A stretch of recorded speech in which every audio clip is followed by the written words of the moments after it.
When I was working on the script for the video about the rise of the RPG genre, there was one thing that particularly piqued my interest. While doing the research, I learned that it was Richard Garriott with his Ultima 4 who inspired Gabe Newell to start making games. In that video, which I highly recommend watching, we didn't have time to examine Valve and their works, though they deserve it more than anyone else. How the company develops the lore of their games, how they present the story, and what principles of game design they adhere to. All this is perfectly visible through the unofficial symbol of the company, the Half-Life series.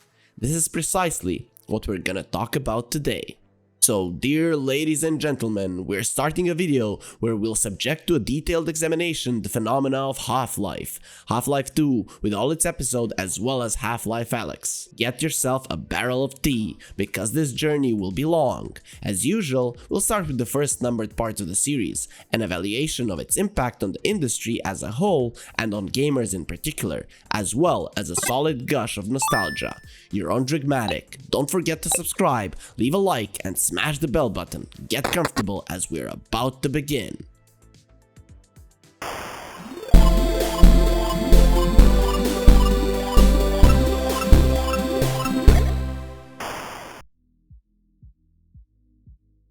Valve was created by Microsoft natives Gabe Newell and Mike Harrington in 1996.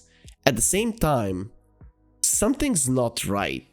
The story about the developers and the quick rundown on the process of the development are easily accessible on Wikipedia, and there's no need to copy text from there. Let's do the following. First, we need to realize that apart from Gaben, our favorite crowd puller, there are many talented people behind Half-Life who are extremely valuable to the industry. We have Mark Laidlaw, screenwriter, Kelly Bailey, composer, and each of them, in one way or another, made their own tiny revolution within just one title. So we put the personalities aside and instead focus on the emotional background that surrounded the birth of one of the best games of all time. So originally the developers wanted to make a horror shooter with a great emphasis on the atmosphere. They liked the heartfelt visual style of Quake so much that even was decided to take the engine from the ID Software's project. And here's the ironic part. In the course of development, the original engine from Quake has been modified so heavily that it became the famous Gold SRC, on which almost all of Valve's games are based. But at the same time, Source is based on the technology of a competitor, whom Newell's up-and-coming team wanted to show what it meant to make video games. How ironic is that? The newcomers kicked down the door to the market by making a response to the quiescent market of first-person shooters using the groundwork of the same market. In 2011, Gabe himself made a confession. Half-Life, in many ways, was a reactionary response to the trivialization of the experience of the first-person genre. Many of us had fallen in love with video games because of the phenomenological possibilities of the field, and felt like the industry was reducing the experiences to least common denominators rather than exploring those possibilities. Our hope was that building worlds and characters would be more compelling than building shooting galleries.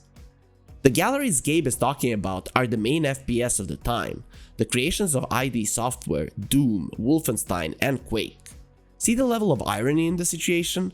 It would seem that with such disposition and attitude to the common kitchen within the industry, a team of daring newcomers will have no chance of succeeding. That's what the publishers thought as well, which is why nobody was willing to fund the young team's project. Until they encountered Sierra Online, these guys placed their faith into the rookie developers after having studied their daring ideas. And a year after, in 1997, they didn't regret their decision one bit, because the E3 trailer made the viewers pick up their jaws from the floor. Everyone was striking. The implementation of the protagonist's movement, the combat system, the peculiar visual style, the level of interactivity with the surroundings, the sound. Open fire. That is, there was no game yet, but in just a year, the newbies managed to construct an integral vision that infected everyone present at that event with mad interest. Here, I'd like to draw attention to the time frame in which all of this was done. The creation of the company and the release of the game are only 2 years apart, and we also have to take into account all the perturbations within the team. Just take the troubles with the publisher. Can you imagine that even in such circumstances, the developers have not given up? Do you know what that means? No, not that Gabe was holding everyone hostage, forcing to develop the game. In fact, quite the opposite. It means that the game was developed by truly inspired people who gave it their all. I think that a huge role in this was played by the references immediately chosen by the team. The X-Files TV series and the all-time classic, The Outer Limits. That is, from the former one, the developers took the atmosphere of a modern top-secret facility that studies all the unknown and uncanny, while from the latter, they took the psychedelic vibe that comes from the unknown and uncanny. At the intersection of these two currents emerged an extraordinary sci-fi that combined the kitschiness of early Alien shows with a serious approach to building the world that surrounds not only the aliens, but more importantly, the game NPCs and the protagonist himself. For example, let's take the iconic train scene. What do you think it was made for? To introduce the players to the in-game world. To make the player fully relate to Freeman, to make it clear that the in-game world is alive and exists even without the player. By the way, the story of this scene is also quite interesting. It was originally in the game, but sci-fi writer Mark Laidlaw, who was invited to help structure the script, added the scene when he noticed that one of the programmers had implemented train physics in the game. It was one of those moments where Laidlaw tried to distance himself from the usual literary cliches and act as part of the team revolutionaries who firmly believe in the success of the project they are working day and night on. At the same time, the enthusiasts were aware that there were elements beyond their capabilities. In such cases, they called for help. For example, when the synopsis of The Mist, a novella by Stephen King, which was the game's main script reference, started to crack under the weight of numerous gameplay mechanics, the developers requested an assistance from a professional who would put point in the story in the right direction. That professional was Laidlaw. But as we remember, he decided not just to teach, but also to learn something as well. I absolutely loved Valve. I felt like I was just reusing old ideas, while they were the ones doing something truly new. The passion these guys had for their improvisation was inspiring, and so I decided to give myself some freedom as well and experiment with the ways of presenting the story. So what was the outcome? A revolutionary narrative, which we'll discuss in more details a bit later. For now, I'd like to finish with a thought about how passionate the team was and what environment did they work in. Because I don't know about you guys, but for me, the story is truly inspiring, just like Laidlaw said.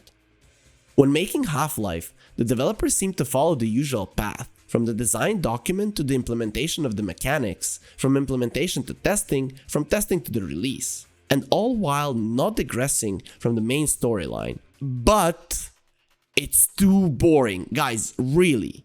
Do you really think that's the way that people who have a headcrab piñata hanging in their office would choose? I highly doubt it. Already, during the testing stage, the developers stopped just looking for bugs and started, well, playing, having fun while searching for interesting moments. One of these was the interaction with the in-game NPCs.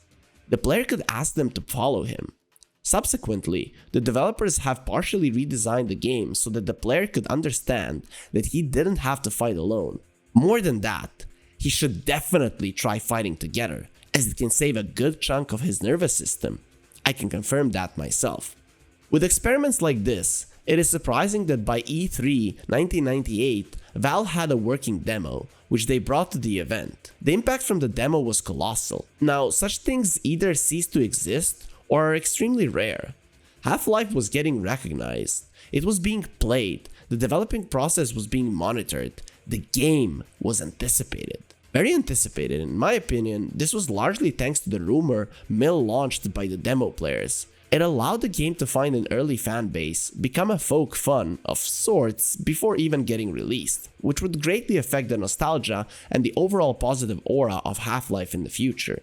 The future, by the way, arrived in November of the same year, 1998, when after one short delay, Valve's brainchild saw the light of day.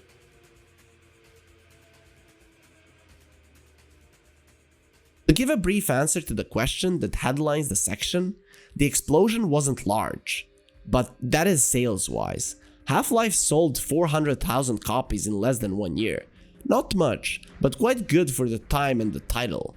But what's more important are press and player reviews, because that's where the ground zero was.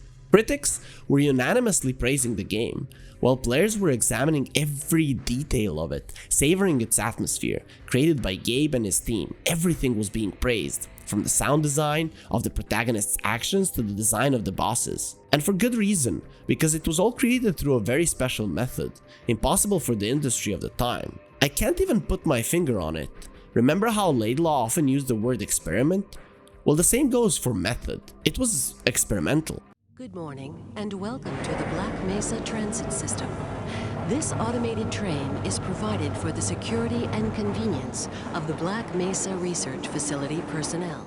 For example, look at the opening scene of the game, which I've already mentioned. The player is trapped inside of a futuristic train car that is going somewhere deep into the mountain to research a facility called Black Mesa. What awaits the protagonist is unclear. All the player can do is look around, peek outside the car, where the virtual world is coming to life. Some sci-fi walking machines, a guard who's having trouble opening the door, and other activities are all part of the embedded narrative method. It is mostly used in movies and animations. As for the games, I can only recall the opening of Call of Duty Modern Warfare, and that was like 2007, while with Half-Life we're talking about 1998. Oh, here's a good example. Remember Pixar? They love to use embedded narrative in their cartoons. Take the WALL-E opening scene. The viewer, a third-person outsider, is shown the scenery of dying Earth, so he could get a brief impression of what was happened to the planet. This information is enough to get immersed in the world and start believing in it. The creators of Half-Life do the same, only they give much more detail about the surroundings. I think that this is because a video game is a different kind of art. So for the gamer not to get bored, the developers give him way more actions performed by the other characters. Like, you can't really do anything right now, but look how active is the world around you, and you'll join it in a moment. And it just works. It's really interesting to look around, and the anticipation only goes up because of what you see. The player gets into character, tries on the robe of a silent theoretical physicist, but is not yet aware of his responsibility as an individual in the universe created by the developers. And that's another detail that strikes you as soon as you think about it. It has to do with the methods of narrative invented by Valve. For example, as soon as the player is given control of Gordon Freeman, he immediately, out of the habit developed by other shooters, starts waiting for the protagonist to get his hands on a weapon so he could shoot anything that moves. But time passes and there's still no weapons. Instead, strange men in lab coats keep giving commands, by performing which the player keeps hoping to eventually get his hands on at least a pistol. That is, everything the player does at this point is ordered by the game. The player sees all that as necessary action to get a gun, because he was promised a first-person shooter. For now, there is no relation between the player and the protagonist, as well as between the commands of the game and the enormous research complex. Though the belief that the complex is alive already kind of smolders inside. And then, the player delivers a train car containing some crystal from the outside world of Zen of the antimass spectrometer, which doesn't sound exactly safe, does it? As expected, everything goes to shit, and as a result of the resonance cascade, Earth gets infested with hostile creatures from another reality. Noticed anything? To reiterate, the player delivers the unsafe cargo to the ground zero of the future disaster with his own hands. That is, he's the one who provokes it. It's funny and original at the same time, because from the very beginning, the player is perceived as one of the many cogs in the machine of Black Mesa. He blindly follows the instructions given to him from above, delegating all responsibility to the corporation. But when things went awry, the Enterprise abandons him. The whole unbearable burden of responsibility piles up on the shoulders of the protagonist, and now he, having realized what he has done, must fix everything and protect himself from the machine that promptly gave up on all its cogs. This is what makes Half-Life so special. Its narrative core, which turns trivial shooter gameplay into deep thought about the role of man in society and his responsibility both before the society and himself. The core is the exposure of the responsibility of the player. Valve's title shows the player that everything he does derives directly from what he's done earlier. It's a shame that you couldn't just refuse delivering the cargo. It would have served as a great secret ending. Ubisoft have been trying to implement it in their games recently by giving the player a choice not to obey the game's tasks at the very start. Yet, the immersion in the world still leaves much to be desired. Here, I'm once again talking about immersion without mentioning the main subgenre, if you will, that dwells on the game's ability to fully immerse the player in its world. We're talking about immersive sim, of course. When Half-Life released, the subgenre hadn't yet been fully formed, so it's surprising how many elements of the sound and level design Gabe Newell's guys took from there. Though no, not quite. I'd be more fair to say that immersive sim later took a lot from Half-Life. The thorough elaboration of every aspect of the game proved to be worth the effort. Thanks to it, the virtual world completely absorbed the player not only because of the revolutionary approach to storytelling, but also because of the shooting mechanics, object physics, the behavior of the staff at Black Mesa, the visuals of the locations which combine brutalism with futurism, as well as the music and sound, which deserve a separate honorable mention.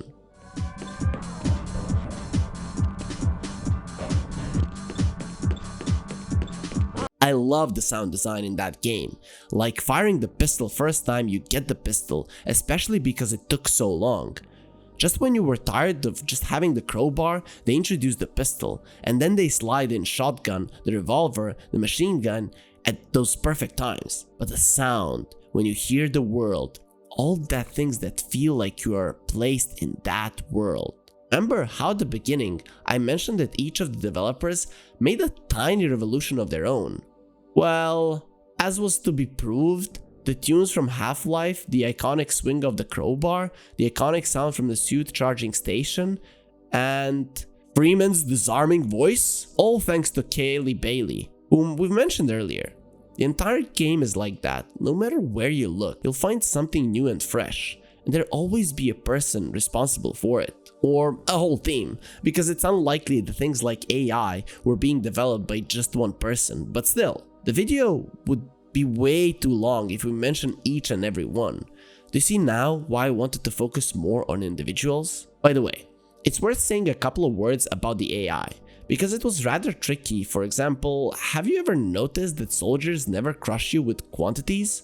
They create an impression of activity by talking over radio and changing cover, but they never attack the player more than 3 at a time. This is done to simplify the gameplay, because on playtests it turned out that even for the hardcore 90s, shooter was too tough, and Valve wanted an original dynamic in their project, so they did what they did.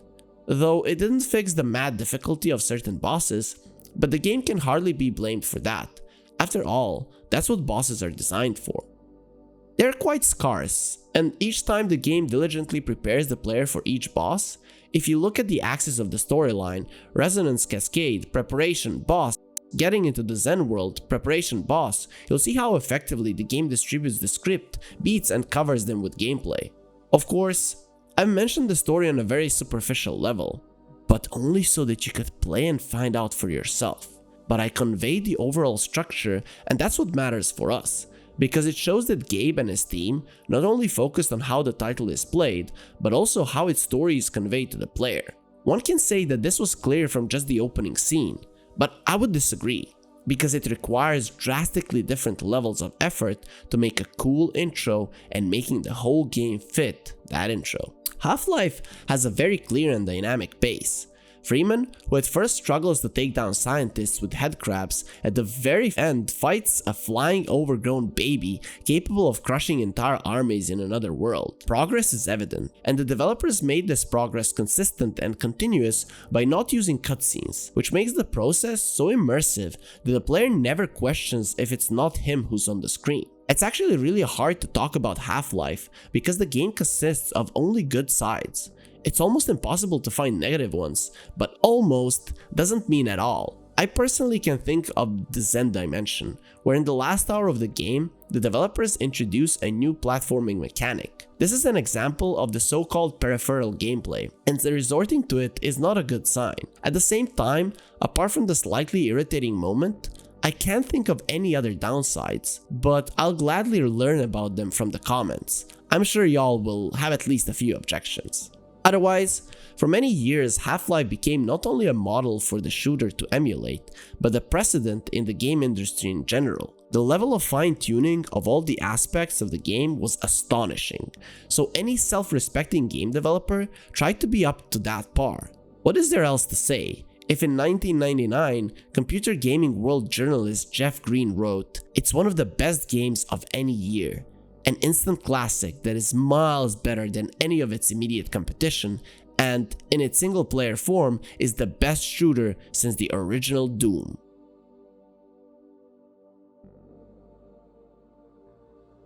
Curiously, the journalist was absolutely right. The title became iconic soon after release. Apart from the iconic status, the game also received DLCs, which are also worth mentioning as they not only expanded the lore of the universe, but also offered to play with the perspective from which the player viewed the story of Resonance Cascade. The DLCs are called Opposing Force, Blue Shift, and Decay. All three were developed by Gearbox, the company you probably know by the Borderlands series and the scandals with Randy Pitchford, the head of the company. By the way, changing the angle and giving the player a different perspective on the story that unfolded in Black Mesa was all his idea. Quite rebellious, isn't it? Very much of his spirit. I had this idea of simultaneously doing a Rosencrantz and Guildenstern kind of thing with Half-Life, but also, what if the pitch was you're coming at it from the enemy team? You're the bad guy, right? The answer to the question came in form of an undoubtedly interesting but rather mediocre DLCs, which offered new mechanics, guns, a fresh perspective on the situation, and most importantly, co-op. But by 2001, the year the last DLC was released, all of them were dwarfed by a colossus that was the original game. At the same time, I personally got to Half-Life much later. The main reason was my age. I was only 4 at the time. Another reason was the absence of a PC, as I got one only by the time when episode 2 of the sequel was released. Then, in 2007, I went wild. I remember I had a classmate who was a fan of the whole series. He highly recommended each part as he would replay them over and over again, all while trying the DLCs and various modes. I wasn't planning on achieving this level of immersion, but the shooter got me curious, though the graphics of the first part seemed questionable. I mean, how could I not? You want me to use my brand new gaming rig to play this decade-old garbage? Unheard of. If someone had told me that in 2020, I'll be enjoying some 18-year-old Arcanum, I would have laughed in this person's face. But that's not the point.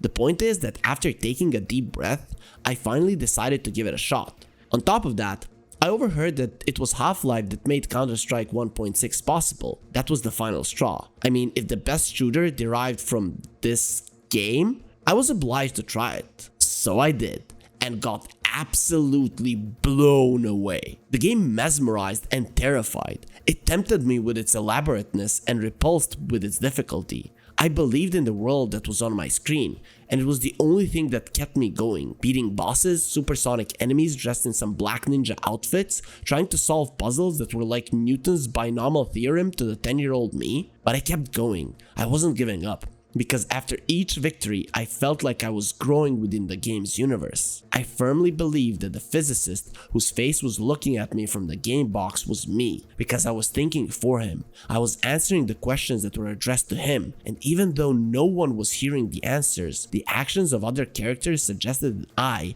not someone else, was making a difference here at Black Mesa, and that difference was only getting bigger as the story progressed. I liked this growth. I liked the mysteries. I was shaken by the insolence of those in power who decided to dispose of the troublesome facility. And it didn't matter how many people were there. Who cares? For some reason, this injustice sent shivers down my spine. I wanted to save everyone, so I didn't cower even before the final. Probably the most difficult boss of the whole game, the Neolantal. Until this encounter, the most butthurt I got from the tentacles in the lab. I think I dropped the game at least a couple of times before I figured out what switch to pull and where to throw grenades. The sound of those tentacles slamming around still gives me conniptions. But the Neolantal dwarfed them all. Not only was it harder, bigger, and scarier, but for me, he also resembled a baby.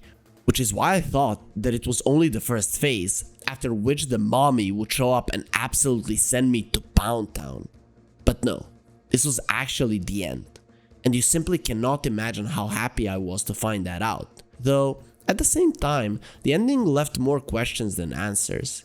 Did the mysterious G-Man take control over me?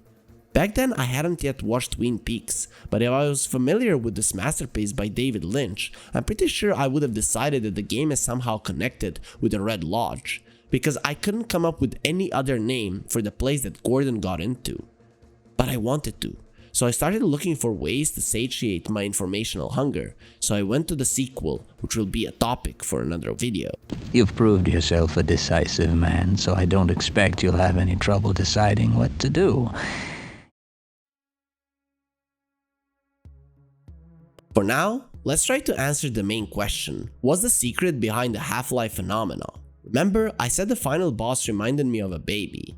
Years later, it turned out that there was a reason behind it. Gabe Newell used the boss to express the fear of his wife's pregnancy and the birth of their first child. Now just think about the pressure that the game designer and his team had to deal with. Not only do you have a virtual brainchild coming up, but a real child as well. Damn. If we take that into account, at the time limits within the game was made, I can only image the stress that Newell and others had to go through. And yet, despite all this, the developers managed to create something truly incredible. Isn't it amazing? And it seems to be a part of the game's phenomenon. You see, the more I personally do some kind of creative stuff, the more I realize how complex and time-consuming it is. The more I study the history of the creation of various video games, the more I realize how hard it is, but also how fascinating. The more I want to be a part of this industry, because only here, a creator who's going through some tough times in his life can express his feeling in his work, all while trying to keep track of the hundreds and thousands of details that make up the game. And if he succeeds, we get a true work of art that will live on for decades to come. You could say that it's the same with literature and movies, but not quite. Again, video games are a bit more complex. In the course of development, the game designer has to keep track of more variables than anywhere else. But if all of it succeeds, the gamers get Half-Life, a game where all the elements are executed on a highest level: the story, gameplay mechanics, the realization of the in-game world, and the elaboration of its history. This is the answer to our question. The secret of the game's phenomenon lies in its highest quality, in an avalanche of great decisions which fascinated the unprepared player and their implementation. The phenomenality of Half-Life is explained by its revolutionary nature, which manifests itself in every aspect of the game and is accomplished through a new, original approach. It has a scent of pure enthusiasm, a desire to create something fresh and unusual. And what's important, it all was amplified by professionalism that allowed the developers to stay on track and finish their product, which at the beginning received a lot of fan love, which ultimately allowed the title to grow from a local thing into a world-famous bestseller. To spread the phenomenon throughout the world, if you will, just like radiation from a nuclear explosion, if you get my meaning. It seems that the creed of Valve is to create a nuclear detonation within the industry with each Half-Life, which is proven by the release of the sequels and Alex. Multi-level and fine-tuning of the gameplay, the story and the style in 1998 created a precedent where the player wanted to just live, and I think it was possible to live there in a way. Not for long though, for about 20 hours if you take just the first part, but still, the player was living there, and some still do. Myself included, because hope is always the last to die, so the hope for the threequel will never die, but we'll get back to it at the end of the video. For now, it's time to get to the second part. Year 1998 has long since ended. The DLCs have been released, it's now 21st century, but there's still no sign of Half-Life 2. However, in reality, Valve in general and Gabe Newell in particular had been working hard on the sequel since 1999, but they lacked the courage to show it to the public. But the silence had to be broken eventually, doesn't it? If we remember the talkativeness of the series protagonist Gordon Freeman, it may seem that the rule doesn't apply to this franchise. Keep that metaphor in mind, we'll get back to it later. For now, let's place our hopes onto E3 2002, when the developers finally showed the first trailer of the long-awaited project. It is expected that the next installment of one of the most highly praised game series will be released the next year, in 2003. But as they say, if you want to make G-Man laugh, tell him about your plans. The sequel's path turns out to be perilous and arduous, which does not prevent the game from eventually not just replicating the success of the original, but claiming new, qualitatively different heights. How did this happen?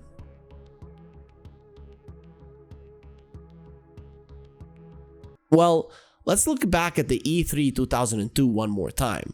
There, the viewers were finally given hope. However, this hope was then immediately taken away, while the viewers remained completely unaware, all because the trailer was made without the participation of the head of development, Gabe Newell himself. So when he saw the results, he wasn't exactly pleased. The game was once again sent on a fundamental rework, and in 2003 at the E3 they showed the first demo, but didn't allow to actually play it. Such attitude didn't exactly help the developers to gain more trust. However, the respect earned from the first game was so enormous that people waited. At first they waited for September of that same year, but all for naught as it turned out. The game had been delayed. Valve wanted the game to be perfect, so they needed time.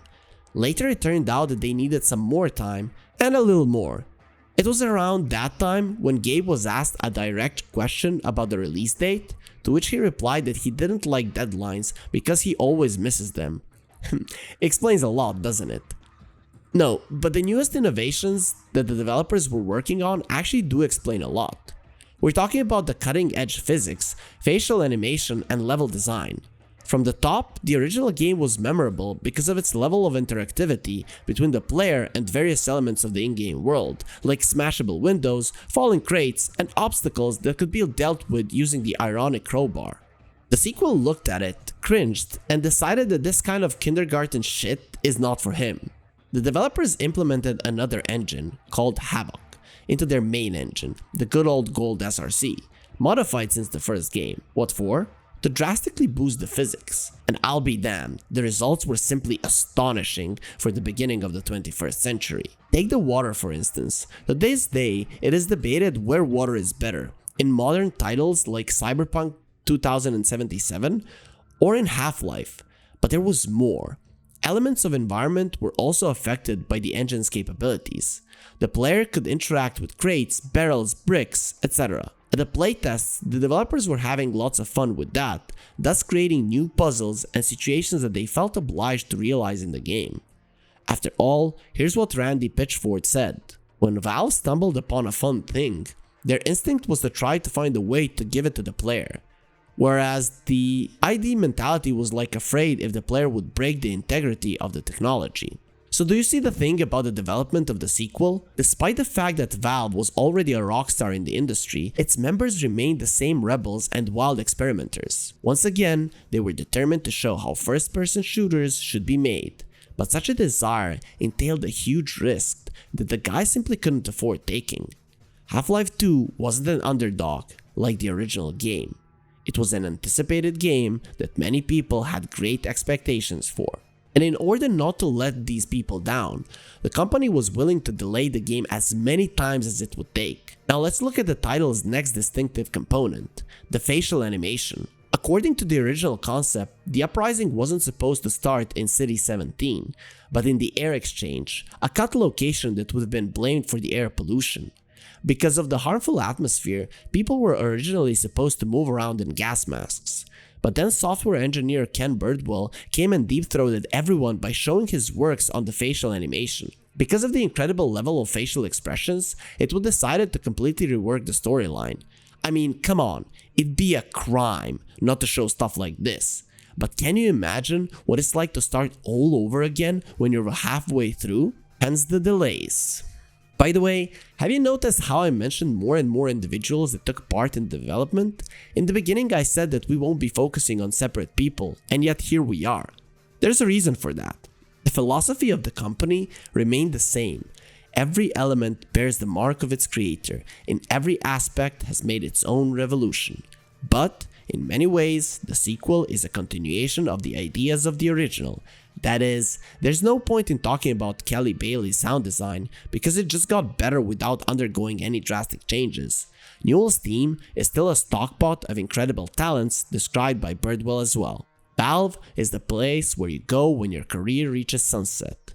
90% of the team are veterans who have their own companies and projects under their belts. It's not surprising if a colleague tells you that he's been working here for just 10 years.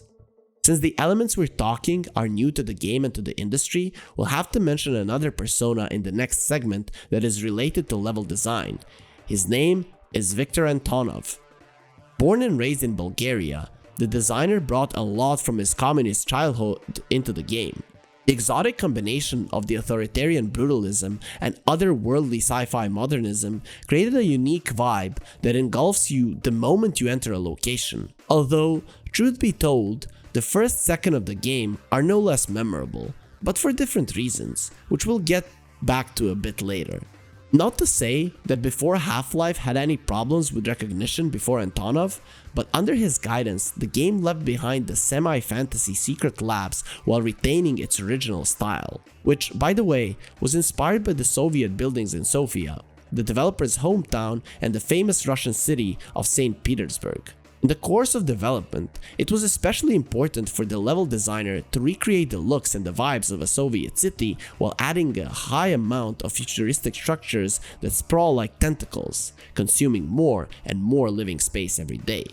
These elements, physics, facial animation, and the visuals were the foundation of the upcoming revolution Valve was preparing for the industry. It was crucial for the developers to polish the story and everything that fills it to perfection.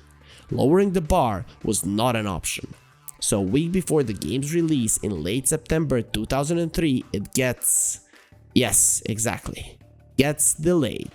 Barely 2 weeks later, the source code of the game gets leaked, and a couple of days maps and assets also get leaked. Gamers around the world see how unfinished the game really is and, well, expectedly a scandal erupts. Meanwhile, the developers are having a dispute with the publisher as if the 6 years since the release of the original game never passed. So the second Half-Life is finished in the atmosphere of stress and crunches, familiar to Gabe's team at this point. It's hard to say if an average player was expecting anything good from the team after such streak of failures, but when the game is released in November 2004, it is an instant success. As for the gamers, that we will get to in the next part of the video.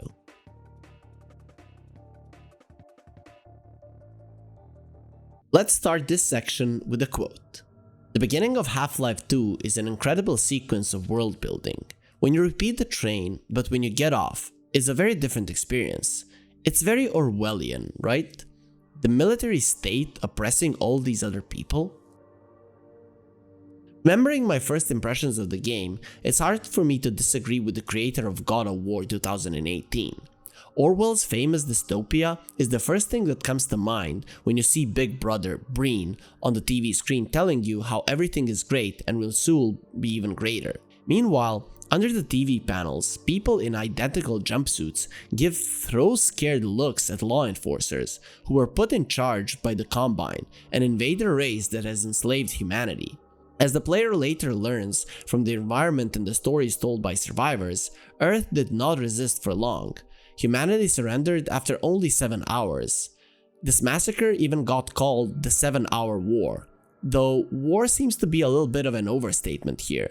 This is another reference to the history of the USSR because the same name was given to the 1982 military exercises held by the Warsaw Pact states called Shield 82. The legend of the exercises was that the relations between the US and the Soviet Union became so tense that the Soviets decided to nuke their adversary. Apparently, Viktor Antonov, who was 10 years old at the time, was heavily impressed by the events, like any young boy would, and decided to bring his memories into the game in such a way. The players gets a similar impression. Thanks to the great immersive base, he is able to understand the history of the in-game world, the fates of its inhabitants, and the huge list of problems that are yet to be solved. Actually, all the details of the in-game world, the sincerity of characters' emotions, that's what truly makes you believe in Half-Life universe, not the everyday business of science clerks. And let me tell you, that's what makes even the uninitiated gamers play the sequel. This is the atmosphere. As soon as the player exits the cramped train station, he is presented with a great view of the Citadel, one of Antonov's many creations. The developer used the philosophy of visual dominance and verticals to convey bits of the story. Thus, the protagonist sees the endgame location at the very beginning, only he doesn't realize that.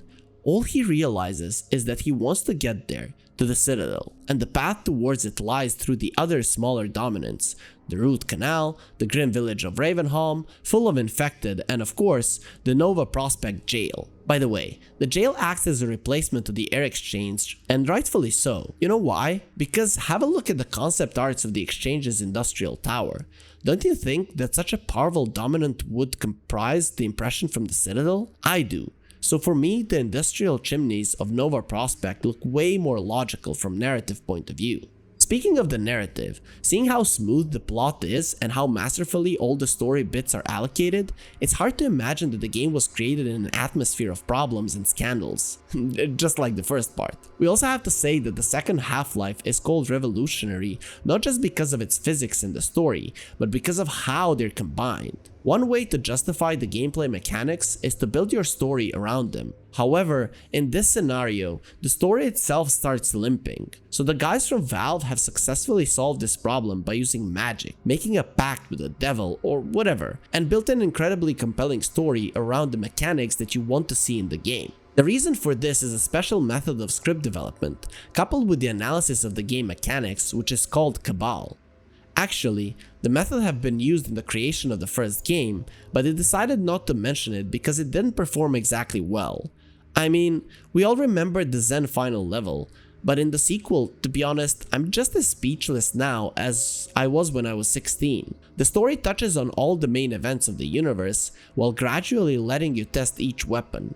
Check out every mechanic, witness the work of all the environmental elements, and ultimately admire the job done by the whole team, not just by scriptwriters and designers. One of the key distinctions of the Cabal system is the constant need to monitor the project. What is there on the game designer's desk that could make into the final version of the product, and what can be used in its story? Because of this, the developers are constantly replaying their game, rearranging the narrative curve in such a way as to affect all the necessary elements of gameplay. This is undoubtedly one of the reasons why the development time was extended and why did the developers choose to release the second part in 2 episodes. And here thought I wouldn't tell you about the both episodes. You wish. The sequel was well received by the players, but it ended on the juiciest part.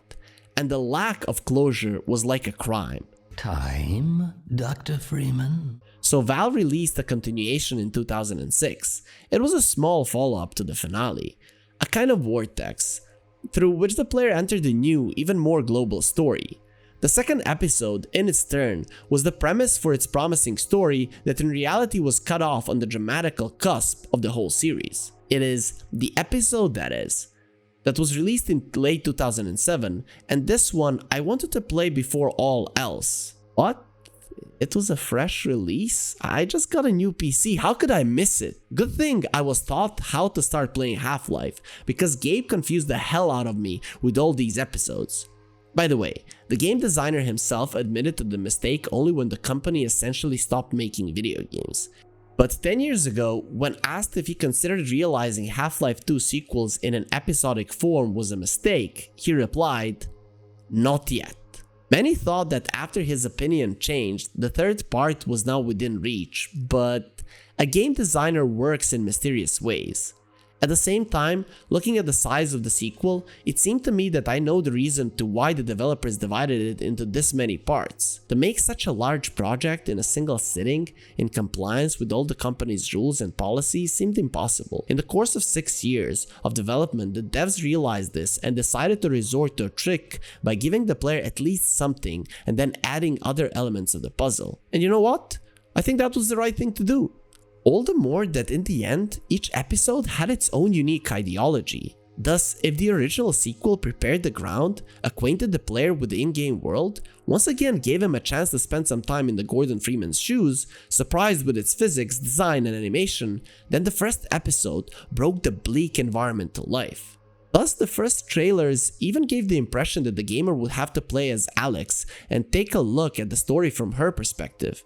But no, instead, the player, still as Freeman, watched both the development of graphics and his closest characters. And that development was great. The relationship between Dog and Alex is a story of its own, which the original sequel didn't really focus on. Look, I think the first episode was largely dedicated to make the player realize that NPCs were people too. No, not quite. The first episode was necessary for the player to believe in the liveliness of the NPCs just as he believed in the liveliness of the world the time before. It is necessary for this sort of climax, which is achieved unexpectedly in the second episode, where at first Alex gets badly wounded, making the player realize the extent to which Gordon really needs his friends, and then the girl's father is killed. At the same time, the story is accompanied with technological breakthroughs which don't cease to dazzle the gaming community. A new Colossus is built right in front of their very eyes, which represents the game's scale, innovation, and its compelling story. All of this wouldn't allow the player to even catch his breath, keeping him on the edge of his seat when everything is suddenly cut off. On a cliffhanger, if you will. But that cliff is still miles ahead. For now, it's 2007, and gamers can't get enough of Half-Life 2, salivating for the finale. Let's remember how it was before the cancellation of the third episode, before things took a wrong turn.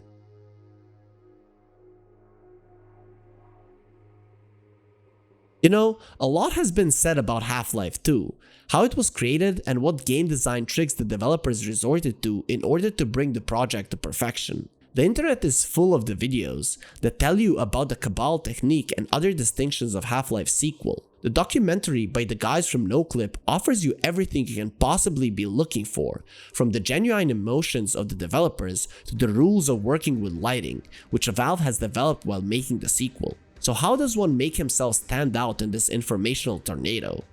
I think I know how. Videos about Half-Life mostly focus on the game itself, on its recognition, its development, its impact on players in the industry.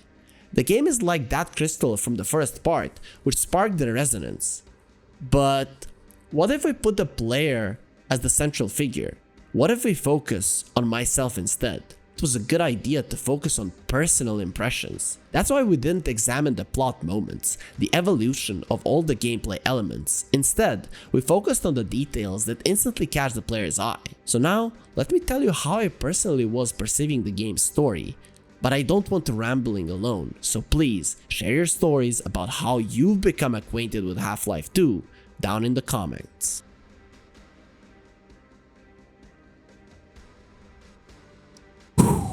So I started playing the sequel right after the original. The upgraded graphics surely didn't leave me unimpressed. The face of the G-Man that appeared on the screen in the first seconds of the game made me feel the uncanny valley for the first time in my life, though I didn't really know about this phenomenon at the time.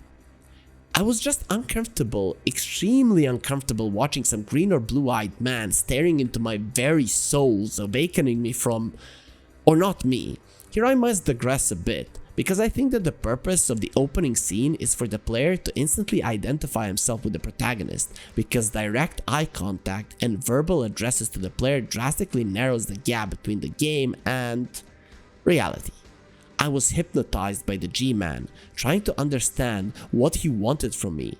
Then I realized it was the same man from the ending of the original game, and I got genuinely creeped out. It felt like I was about to be told the secret of the place I was taken to at the end of the previous game, but nope. I woke up. Not Freeman. I woke up on the train. Again. As soon as my acquaintance with the local scenery was over, I left City 17, and here began the dynamic, fine-tuned gameplay. I fell in love with the responsiveness of the game back when I was navigating the canals of the boat. Impact the game was offering could be compared to the original, only now it was way deeper. You know, if the first part was memorable for its weapons, which were complemented by realistic recoil, and for its enemies who would constantly change their positions, not letting Gordon catch his breath, then the sequel was memorable for everything.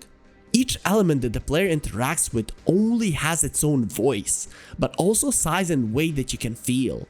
The impressions you get from a speedboat or a buggy are hard to compare to anything else. No joke, this is its own thing. A whole another gameplay embedded into the game. I wouldn't be surprised if modders created a buggy racing mode, although there probably already is one. And this holistic fine-tuning, perfectly calibrated mechanics, and treating each gameplay element as the main staple is what allows you to enjoy the game to its fullest. All of it is united by a fascinating story, which now has something much bigger at stake than the lives of the people of one single secret research complex. The lives of all the inhabitants of planet Earth are now at stake. And by the way, the fact that they are in danger is still the fault of Gordon Freeman. Your fault and mine. Valve balanced the narrative and gameplay so well that it simply couldn't notice when I would move from one story fragment to the next. The experience from the game was like a kaleidoscope. Each bit of the story would fly by like a magnificent bird, forever living a vivid image in your memory. At the same time, each part, that is, the sequel and both its episodes, focus on their own stories, making it even easier to grasp the whole picture. First, the player was given a tour of the story, where he was allowed to examine this brave new world in all its details. And then the perspective changed, and the player focused on the relations with NPCs. From this point of view, the trilogy's finale seems logical, as scriptwriter Mark Laidlaw wrote on his blog in 2017, but we'll get to that. Now's the time to talk about the release, because the very first reviews made it clear that something incredible had been created. Thus, for example, instead of giving Half-Life 2 Game of the Year title, the guys from Maximum PC named it Best Game of All Time in their annual issue. The sales only proved that the title was well deserved. 10 years ago, the second Half-Life sold 12 million copies without counting Steam sales. How many copies were sold on Steam remains a mystery. Gaben's agency has been reluctant to share numbers about their products lately. By the way, those 12 million also don't include either of the episodes. They've probably doubled the total number, or even tripled. I'm a bit scared of pronouncing this number when talking about Half-Life, if you know what I mean. But since we've already mentioned it, what about the third episode? Originally planned by Valve. Well, there's really not much to say cause it doesn't exist, although for quite a long time it was showing some signs of life because of all the concept arts and plot snippets that would get leaked every now and then. The action was supposed to take place in the Arctic, and the ship called Borealis, shown in the finale of episode 2, was supposed to become a new symbol of humanity's salvation. But time passed and no game was released. Eventually, in 2016, the series scriptwriter Mark Laidlaw left the team to pursue personal projects.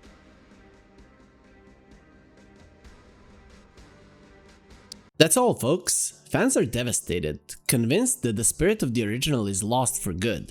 I thought so myself, for crying out loud. 1 year later, however, the writer shared a text on his personal blog titled Epistle 3, in which it is easy to recognize the game that never saw the light of day. I won't be reciting the entire synopsis. Instead, I'll focus on the ending, which to me seems very logical within the universe created by the writer and other developers. In the finale, Gordon, or the player, is left face to face with the vast cosmos. He's standing on the bridge of an icebreaker packed with explosives that is heading to the heart of the Combine, but the view that unfolds before the scientist's eyes makes it clear that it is all futile. What is a single ship packed with C4 to a superior alien race?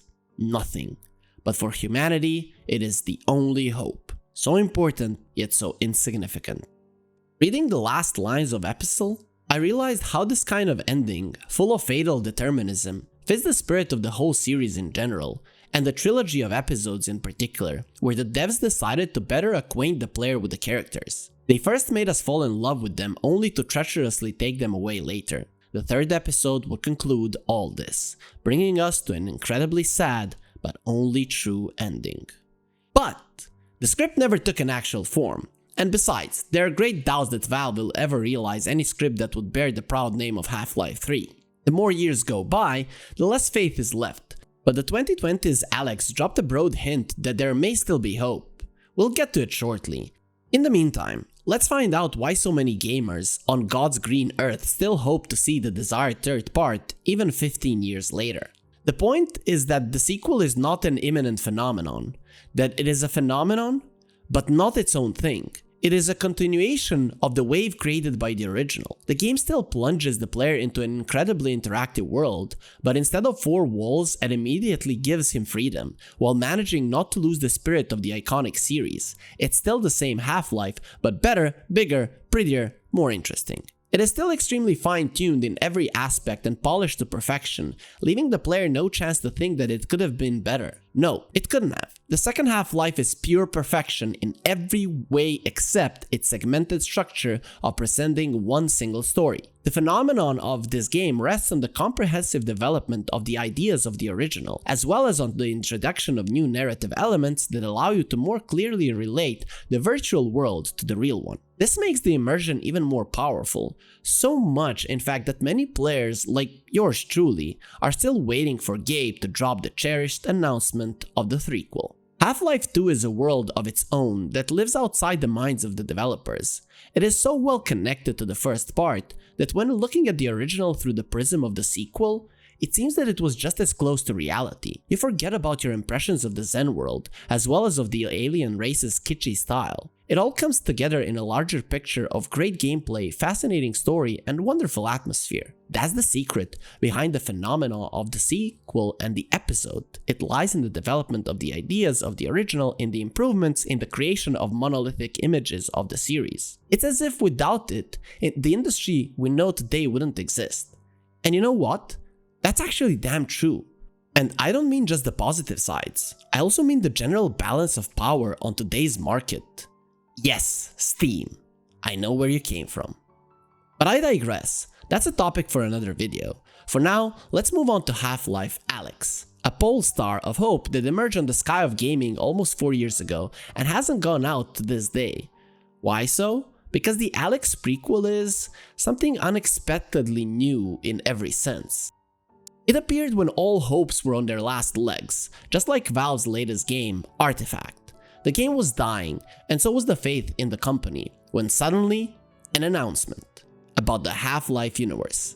If you remember late November 2019, I don't need to tell you how hot it was. Many were waiting, of course, but no one truly believed it.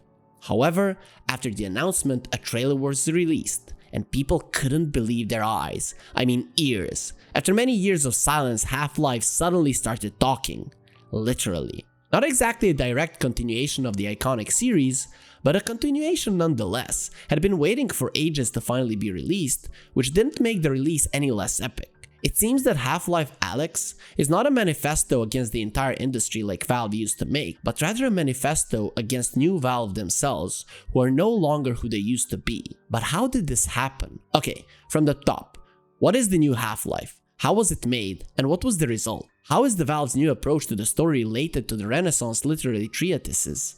And why Half-Life Alyx is actually Gabe's team's biggest revolution that ironically went unnoticed by an average gamer.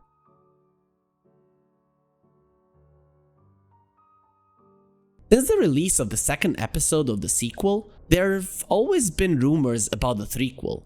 Of course, they weren't exactly trustworthy, but the point is that people weren't planning on abandoning the hopes for the third part. So in late 2016, when there's been a rumor that Gabe's team is working on something for VR headsets, there wasn't much excitement. All the more since gamers recently got The Lab. Don't get me wrong, the game was fun, but you'd expect something more serious from such a legendary team. So when the company's CEO personally admitted that they were working on 3 high-end virtual reality projects, things took a serious turn. But wait, everything de-escalated really quickly. Mere 6 months after the statement, Valve released Artifact. How shall I put it? That was the biggest L the company had ever taken. Such a failure severely undermined the company's trust, so that even diehard fans no longer believed that the developers still had it in them.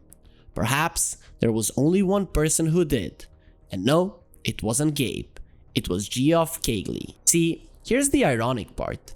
In the no-clip documentary that we've used multiple times throughout this video, the host of the Game Awards says the following: "I don't know, it's hard to tell. Valve's gone off on so many different things, interesting things. I don't even know what Half-Life 3 is right now, right? Is it a story-based single-player game? Is it a multiplayer thing? Is it a battle royale? Is it VR or something?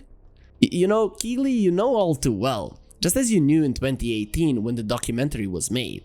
After all, how else to explain that just before Alex was released, it was Geoff who, in keeping with his tradition of writing about Valve games, released an interactive book called The Final Hours of Half-Life: Alyx. As the name suggests, the book is about Valve's latest creation. 25,000 words about the last 10 years in the life of Gabe's company. Nothing short of a novella with a complete chronology of events is as fascinating as a psychological thriller. It dissects the process of developing both the game and the headset. Looking at what Keighley released on Steam, where the book is sold as a game, it's hard to believe that this man learned all of that with the rest of the world. Nah, as Gaben's old friend, he must have been involved in the development one way or another, seen and known what the developers were moving toward. That's why he remained calm until the very end, because he was sure that the guys would overcome any obstacles as they always did. And there were many of them. For example, even before they got the game itself, the developers started to brainstorm what the game will be played on. For an authentic interactive experience, the developers decided to make their own headset to include all the distinctive features of the gameplay. What can I say? The intention is undoubtedly good. Only they say that the road to hell is paved with good intentions. The road to development hell, that is. Valve went through dozens of design and gameplay options. Something was still implemented as a prototype and can be found in the office to this day. Just look at these Terminator helms, the cyberpunk we deserve. Though no, all of this didn't make to the market, which means we don't deserve it. In the end, the developers managed to squeeze the functionality into a relatively small and pretty casing, although the functionality was cut in the process. The gizmo turned out to be rather pricey, which is why yours truly never bought the thing and beat the game at his friend's place. But all of that was fun and games. In order to realize all the concepts, the company wanted to release a premium version of the headset along with the game. However, the price of this model would have surpassed an unfathomable $5,000, which is mind-boggling even when compared to $1,500 that you need to pay for the original. In short, it was decided to abandon the idea. At the same time, abandoning the main game engine wasn't an option, and adapting it for virtual reality was quite a task.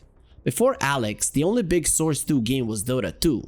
Of course, the title received constant updates, and so did the engine.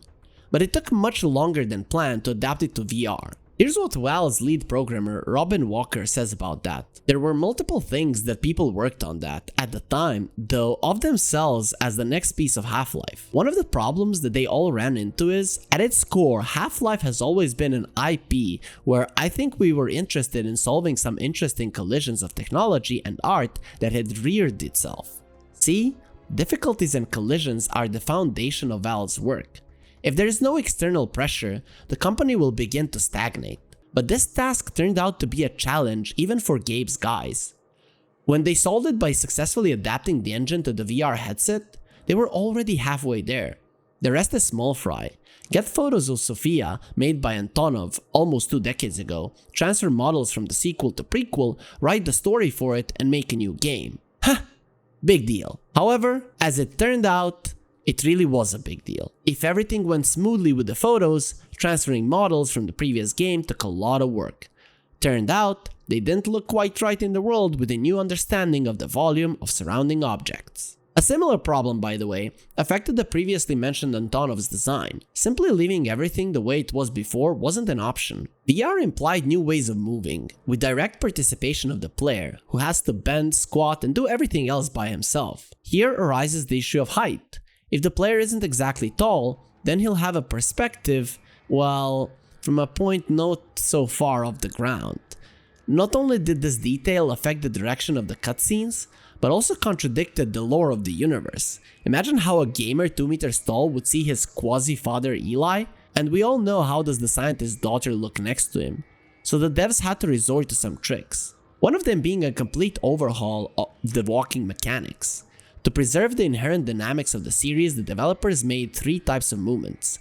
Blink, which instantly moves the player from one place to another, Shift, which teleports the player with the fast linear movement, and Continuous, where the Alyx simple walks based on the player's hand or head orientation.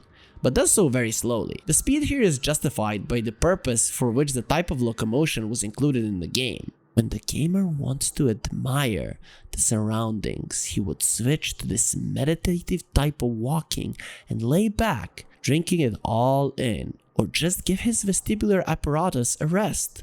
After all, these bounces eventually take a toll on you. This, by the way, is another detail that should be taken into account in the development process. But we'll get back to it later. Now, to the second trick. This one is about the averaged hitboxes of the player.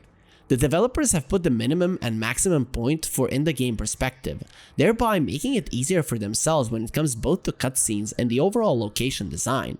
Plus, they decided to keep the avatar size to a minimum when teleporting. This allowed to overcome certain small obstacles like crates without needing the owner of the headset to perform unnecessary squats. As for the vestibular apparatus, no special tricks here. Valve simply remained loyal to themselves and, as usual, worked directly with the player, watching how he feels in order to eventually select the optimal conditions to keep your food inside the stomach. 15 years ago, Gabe said, "It's not as important to release a product with the revolutionary mechanics as it is to make these mechanics work together without overlapping each other. Feedback from our customers helps us a lot because ultimately we work for them. For the players. That's why commentary has a special place in our work process. We listen to them, see what we can do, and if we find a good solution, we ship it back to the customers. So this feedback is what allows us to move forward." During the development of Alex, Valve did the same thing. They let testers play, analyzed the reaction, looked at the pace of their playthroughs, the difficulty, and then drew conclusions and moved on. As Gabe said, "It is crucial to make multiple things work together at the same time." So apart from the physical perception of the game, the developers also listened to the criticism about its story. For example, Kaylee writes that in 2018, the story had to be changed a lot because of the feedback from testers. Initially, the game was scheduled to be released in 2019, but as we all know, that didn't work out. However, all's well that ends well, so it's awesome that the game was at all released, despite that the path towards the release was extremely arduous. After all, back in the days of the first Half-Life, games that resembled it were all classic, first person, weapons, shooting enemies. With its latest title, the company went all in, because virtual reality is an understudied niche even today.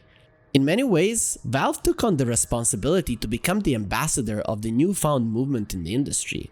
Of course, there are games like Boneworks and Resident Evil 7, but they're either low budget or weren't originally designed as VR games. That is, there were no games as big as Half-Life on this field, at least not until March 2020. That being said, I suggest we remember what we got 3 years ago.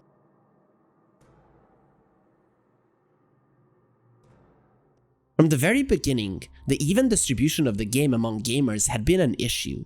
The reason for that was its availability in terms of hardware. The joke about beating the game on YouTube suddenly stopped being a joke and became a real option. Fortunately, I knew a guy who knew a guy who had a headset which allowed me to experience the game in its entirety, and god effing damn it, it was something.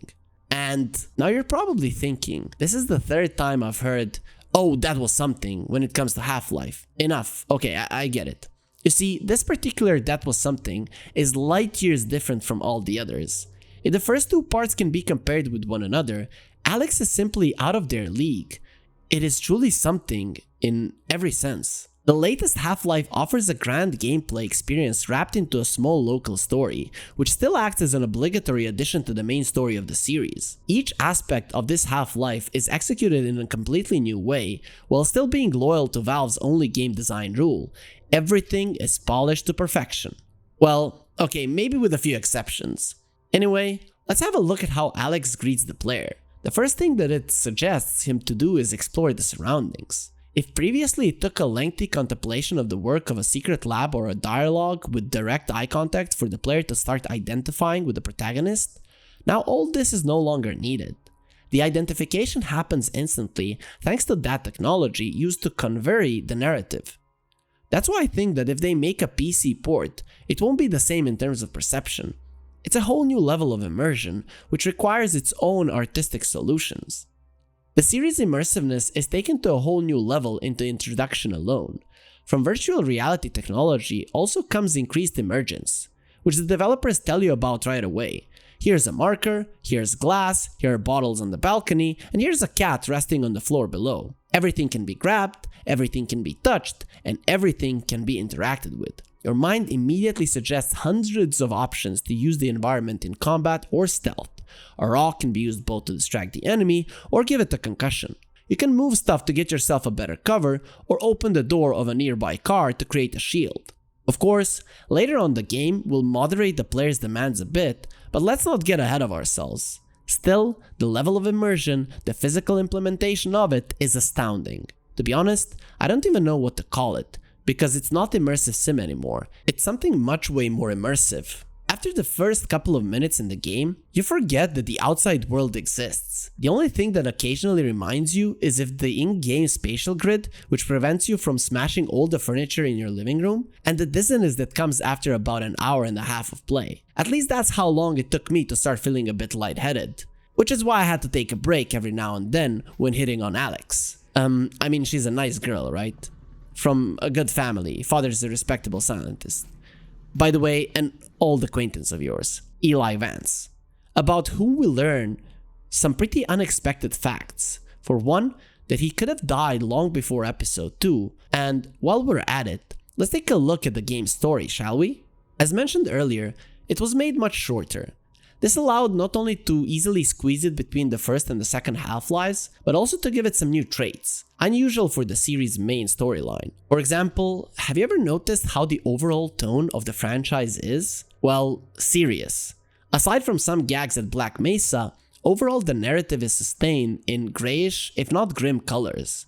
The world has been taken over by aliens, the humanity's survival is at stake, and there is only one person responsible for all that, whom the player has to identify with. From the immersion point of view alone, this seems harsh. Valve themselves welcomed good humor. Take the headcrab pinata.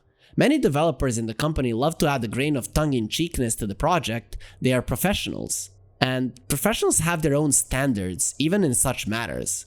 GLaDOS' jokes, the overall kitschiness of Team Fortress, all this shows that Valve loves fun and humor.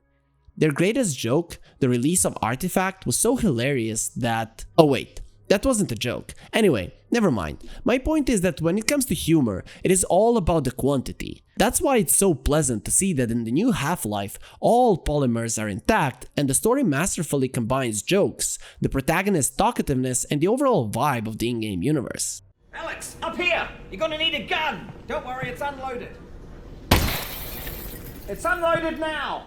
The game made me chuckle every once in a while, the way Alex talked to Russell or the way she interacted with Garriott the Vortigaunt, whom I now want a spin-off about. All of it is like a stand-up that you can listen to when you're feeling down. Humor is crucial in a series like this, serious and grim. It's great how the new scriptwriters, Sean Wanaman, Eric Walpov, and Jay Pinkerton managed to integrate it into the game's atmosphere without spoiling it. By the way, Pinkerton is a comedian, which kinda speaks volumes. It is also worth noting that the story was written without the series' godfather, Mark Laidlaw, who, I shall remind you, left the studio in 2016.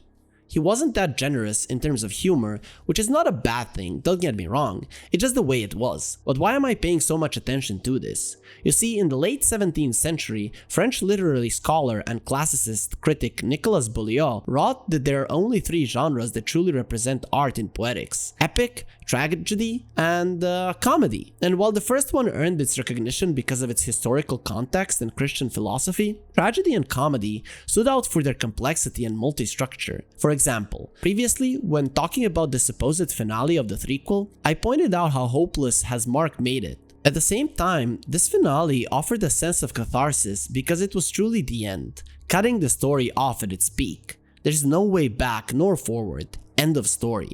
The ending, like the series as a whole, was speaking the language of tragedy. Alex decided to be more complex. Having introduced the voice of the protagonist and replaced the method of identifying with the protagonist's personality, the game didn't diminish the player's immersion. At the same time, it made the story more fibrous? Here's what I mean. The world is going to shit, but now it's not the protagonist's fault. We're still identifying ourselves with her, but this time we have a voice. Everything is dim and grim, but we don't lose hope nor our sense of humor. First, it humor that is, makes the character more complex. Secondly, it makes the environment livelier and more interesting, offering us more than one perspective to look at the otherwise flat characters. For example, the way Russell is more concerned about his Wonder Gloves than about our health made me smile more than once. So, when we get the Combine off of Earth, what are you gonna do? I'm going full production mode on the Russells, of course. Oh, of course. Thirdly, according to Beaulieu, humor is a difficult form of art, as you have to know how to make the reader, or the player in our case, laugh. The skill of a true artisan is to wrap and present the joke the right way, without resorting to toilet humor. Here we should once again mention Robin Walker, who said that Half-Life is all about solving the collision between technology and art. If we take into account the level of comedy in the game, the way the title does not descend into farce and in the end maintains the proper degree of seriousness, it's only fair to say that the developers sure did solve the collision. Although, of course, there's always room for improvement. For example, in some places, I personally noticed some rudiments of the new art design. It's a pity that they didn't manage to preserve Viktor Antonov's legacy in its entirety, although they certainly tried. Thus, for example, I like the first concepts of the Vault more than this floating modernistic abomination that made it into the game. Of course, everything can be boiled down to the fact that Antonov's ideas too were centered around alien structures invading a usual post-Soviet city. But the point is that it used contrast to work. Here's a Soviet panel house, and next to it is some weird stuff. While here's the Vault is a dominant, without context, fully autonomous. It stands out against the surroundings. Let me remind you that first concepts didn't have this problem, so to me, it's a bit odd. It goes against the architectural and ideological core of the series, but, is it really that bad? The answer is no, of course, because it doesn't represent the whole game, only one of its elements, which may not have the best visual style, but story-wise, it is an integral part to the script. I remember how when I got to the finale, which unfolds in the Vault, I didn't take the headset off for like 2 hours and a half, simply couldn't bring myself to take a break. Or rather, I couldn't afford to take a break. I was memorizing each element of the environment, and in the last minutes I was thirstily absorbing every word that came out of the G-Man's mouth. Miss Vance, you wouldn't need all that to imprison Gordon Freeman. Oh, you wouldn't believe how happy I was to see him, how much I missed that son of a gun. When he appears, the title sparkles with new colors. Once again, it is filled with mystery, with the technological superiority of something unknown that dwarfs everything, I think. So, Alex is pretty much the same Half-Life. It is still a mixture of the X-Files with the works of David Lynch and Howard Lovecraft. It's still the same game, albeit in a new dimension and with a new degree of interactivity. And if you're thinking that Half-Life's Alex is not the Half-Life you knew, we're here to calm you down. Nope, it's the same iconic series and perhaps in its best possible form. Why so? Well, let's get into it.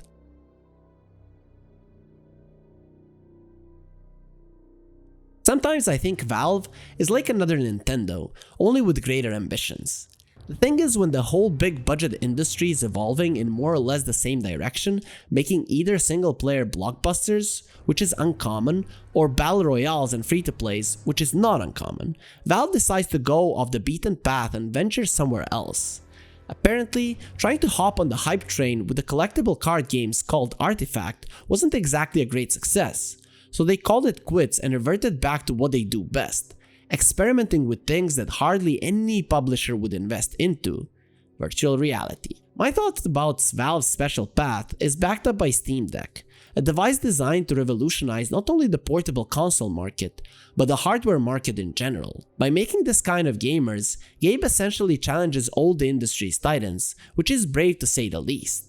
And Alex is one of these daring projects, which the company went all out on, because it is not only a part of an